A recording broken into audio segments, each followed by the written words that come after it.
नमस्कार। Political pitch पर आप सभी लोगों का स्वागत है। बड़े दलों के भी छक्के छुड़ाते रहे हैं क्षेत्रीय दल।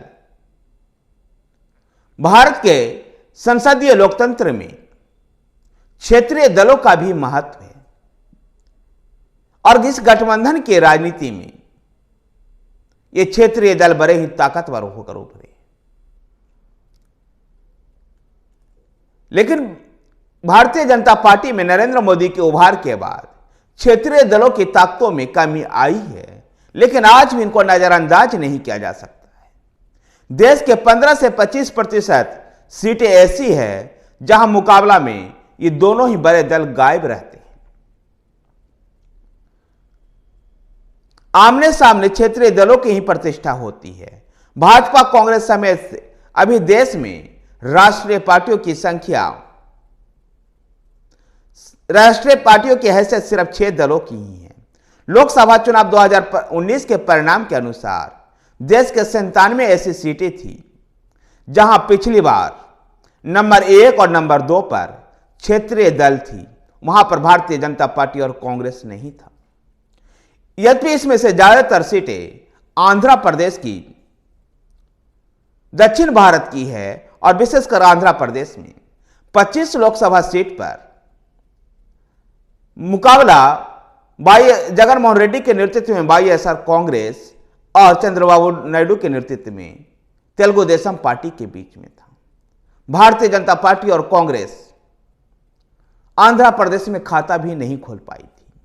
तो तमिलनाडु में भी ऐसी ही स्थिति थी जहां मुकाबला दरमुख डीएमके और ऑल इंडिया अन्ना डीएमके के बीच में था। तमिलनाडु में कांग्रेस ने आखिरी बार 1962 में सरकार बनाई थी। शुरू में दरमुख का दबदबा रहा, बाद में 1972 में एमजीआर ने ऑल इंडिया अन्ना दरमुख बनाया और उसके बाद ऑल इंडिया अन्ना दरमुख और डीएमके के बीच में ही तमिलनाडु का चुनावी मुकाबला होता रहा है। 2014 में अकेले लड़कर कांग्रेस यहां मात्र 4.3% वोट हासिल कर पाई थी। यद्यपि 2019 के लोकसभा चुनाव में डीएमके और कांग्रेस का गठबंधन था।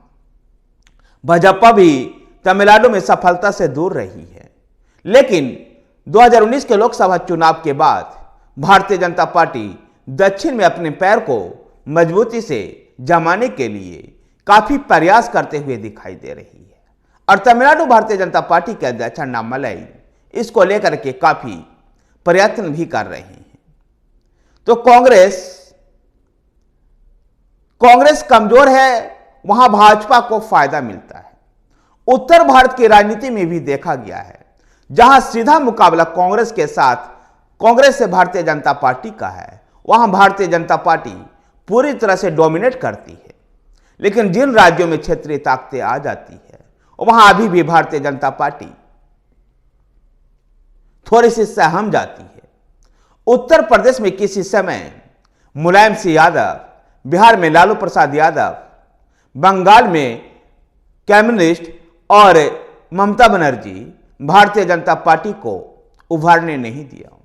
उड़ीसा में बीजू जनता दल ने भी यही काम किया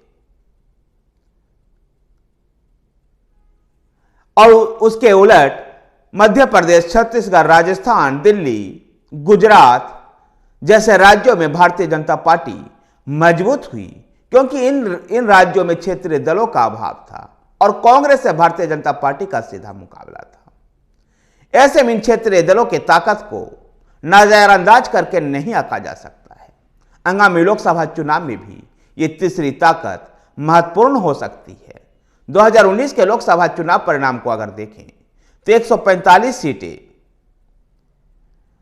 ये तीसरी ताकतें ये क्षेत्रीय दल झटकने में सफल हुई थी।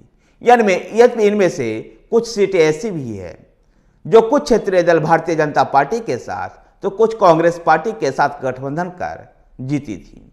लेकिन देश के राजनीति में आज भी भारतीय जनता पार्टी की इस डोमिनेट वाले राजनीति में भी क्षेत्रीय दलों का महत्व बचा हुआ है और संभवतः भारतीय जनता पार्टी भी इस महत्व को स्वीकार करती है। इसलिए उत्तर प्रदेश में सुभाष सपा के साथ वो गठबंधन करती है, तो संजय निषाद के निषाद पार्टी के साथ गठबंधन करती है और जयंत चौधरी के राष्ट्रीय लोकदल के साथ, तो बिहार में नीतीश कुमार को अपने पाले में लेकर के आती है। आंध्र प्रदेश में टीडीपी के साथ और पवन कल्याण की जनसेना के साथ गठबंधन करती है। तो तमिलनाडु में तमिल महिला कांग्रेस के साथ कहीं ना कहीं भारतीय जनता पार्टी भी इन क्षेत्रीय ताकतों की हैसियत को समझती है।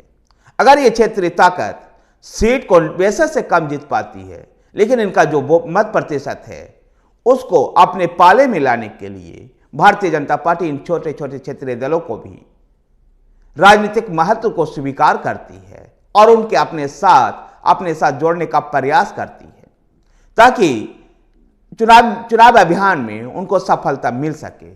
2024 के लोकसभा चुनाव में भी भारतीय जनता पार्टी ने ऐसे कई प्रयास किए हैं। धन्यवाद साथियों, वीडियो को लाइक कीजिए, शेयर कीजिए, हमारे साथ बने रहने के लिए हमारे चैनल पॉलिटिकल पिच को सब्सक्राइब कीजिए। धन्यवाद।